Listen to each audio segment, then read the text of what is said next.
راحت باشه که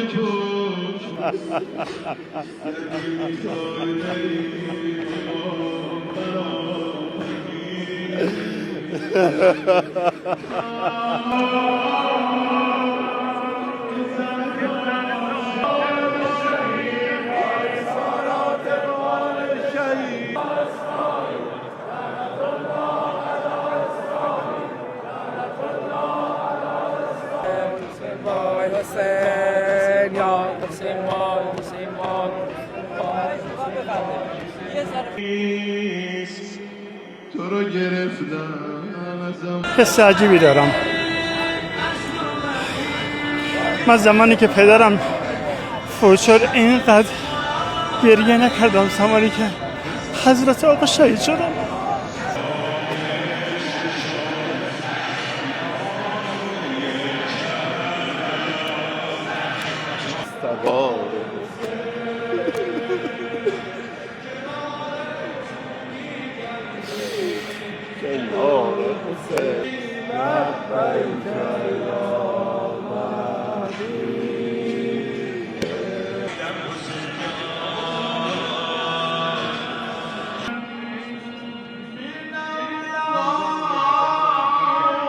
ما اومدیم با ایشون ودا کنیم، ولی انتقام خوش ایشون رو ما قطعا خواهیم گرفت و همه این مردمی که اینجا هستن به انتقام خون رهبرشون اینجا اومدن و طبق گفته رهبرمون ما با آمریکا پدرکشتگی داریم.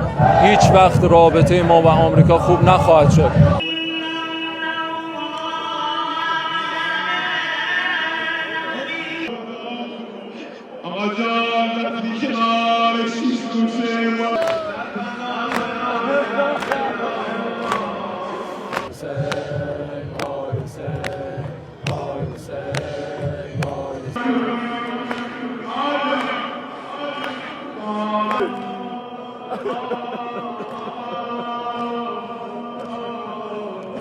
حس خودمون همه ناراحت، همه غم زده هستیم از دست دادن رهبر و با تمام توانمون تلاش میکنیم برای انتقام خون رهبر.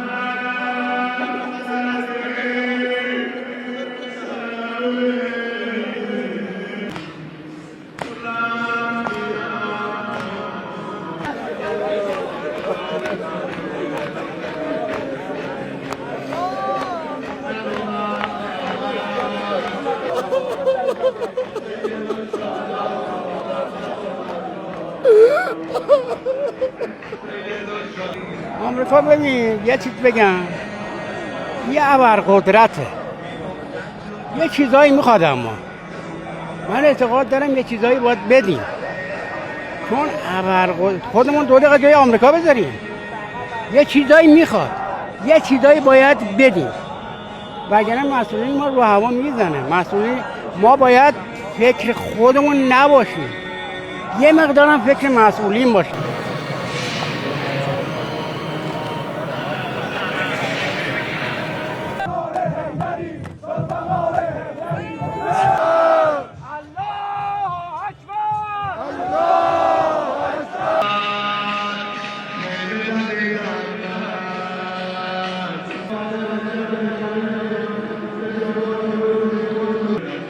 گفتی که داشت